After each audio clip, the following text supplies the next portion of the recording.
Hey guys, how's it going? Laura with Garden Answer. Today's video is going to be fun. I'm planting up some gorgeous stuff in brand new window boxes we just installed on our house. And this decision was something that actually took me a little while to come to. There were some specific things I was looking for in a window box that I had kind of a hard time finding. First of all, I wanted to know if there was a window box that existed that had the capability of being self-watering.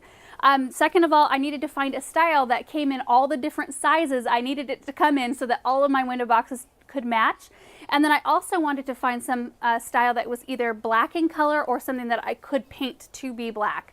And so I ended up finding these. These are called the Yorkshire Window Boxes. These are from Plow Hearth, and they actually fit the bill on all three things that I was looking for. So they are self-watering, they are paintable. We actually decided to install them in white because why not? You know, they're so easy to take on and off the house. I thought we'll start with them white, see if we like them this year, and then we can always paint them black if we want to. We have a white house with black shutters, so I really wanted the plants to shine too, and they really do pop with the window box being white. And this style also came in all the sizes that I needed it to come in. So it comes in, boy, I think like 2 to 8 feet.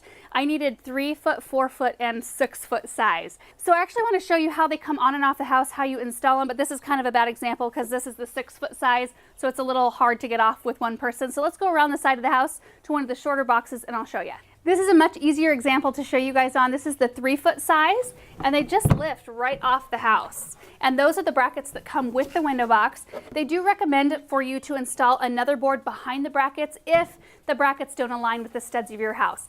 That way you can attach this board to the studs of your house and then attach the brackets, and then you make sure that everything is nice and sturdy because we are putting quite a bit of weight with all the soil and water and stuff that's going to be going in these window boxes. And then I came and I touched up just the edges of the board with the color of paint that our house is, because when you install this board, it does bump the window box off the side of your house just slightly, but you can see behind it a little bit. So that way, if you have the board the same color as your house, it kind of just blends right in. And it is kind of nice not to have the box resting right up against your siding too, because then stuff can't collect behind it. It kind of protects the surface of your house. So to put it back on, you can see right where the brackets go. This little part of the bracket goes right underneath this lip on the back side of the box. And this part just rests right in this indent right on the bottom. So now I'll put it back on. So I'll just set the box on the bottom part of the bracket and then just tip it back toward the house right into place. Just like that. So before I get into the planting of these, I wanted to touch real quick on the self-watering aspect of these window boxes. So there is just a very small reservoir at the bottom underneath kind of where the drain holes sit. Now I haven't tested these out. Of course, I've never had these window boxes, and these are in pretty much full shade. They get maybe an hour of morning sun and then the rest of the day they are in shade. So I'm thinking that the self-watering will allow these maybe to go a little bit longer than if I had these out in full sun. Probably wouldn't trust these out in full sun to go very long. But you know, here's hoping that the self-watering works really, really well. So I'll report back to you guys what I find out toward the end of the season. So the next thing I did was I put coffee filters on top of all the drain holes because this is right up next to our house. It's on patio. The whole thing is on concrete. I didn't want them to make any marks or stains below or have any soil fall through.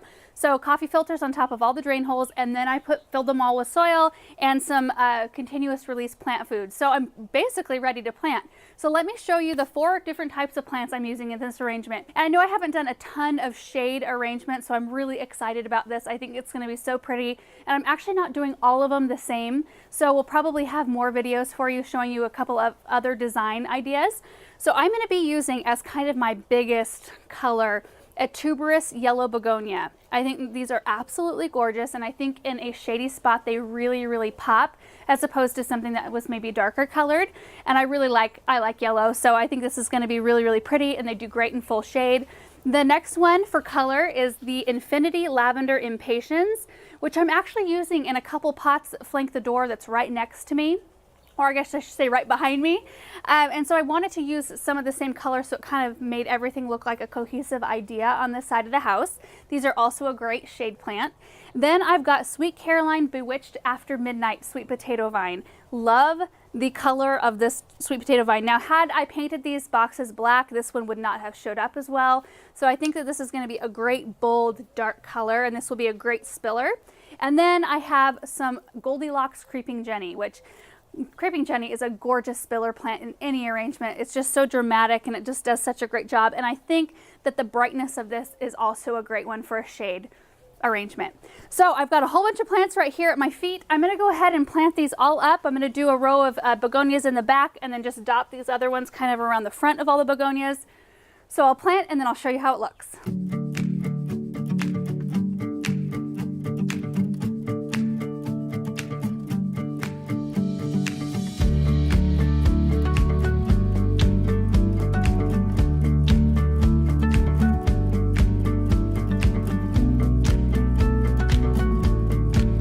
Doesn't this look so gorgeous? All the plants fit beautifully. I think the colors are great.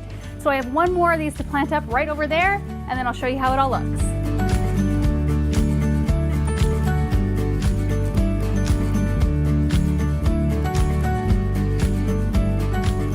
I love this blend of plants, and I think they're gonna be perfect for this window box because the begonias won't grow too tall, so they won't block our view from the inside out. And I just think the colors are so bright and so fun. So going over the plants one more time, the begonias are actually a really great houseplant. If you're so inclined at the end of the season to pull them out and bring them inside, you could sure do that. The Sweet Caroline Bewitched After Midnight potato vines are actually great for a sunny location too. In fact, I believe the tag says sun to part sun. So in this location where they don't get very much sun at all, they'll still do great. I've had them do great in shade before. They just don't quite grow as vigorously, which I don't want them to be trailing all the way to the ground anyway.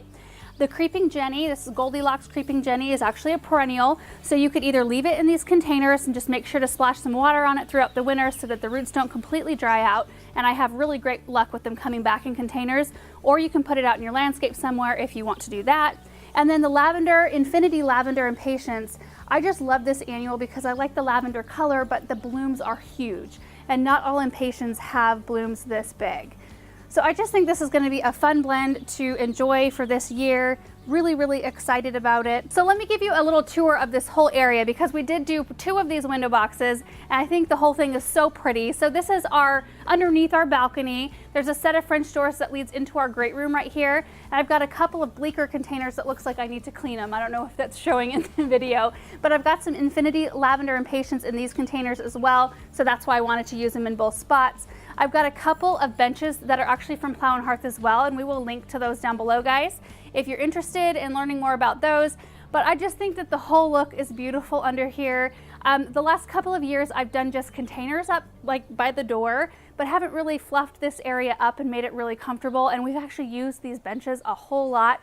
So it makes me happy that we have even more pretty things up here. So anyway, guys, I hope that this video was inspiring to you or helpful if you've been looking for window boxes or if you've been wanting to learn more about some shade arrangements. So thank you guys so much for watching today, and we will see you in the next video. Bye.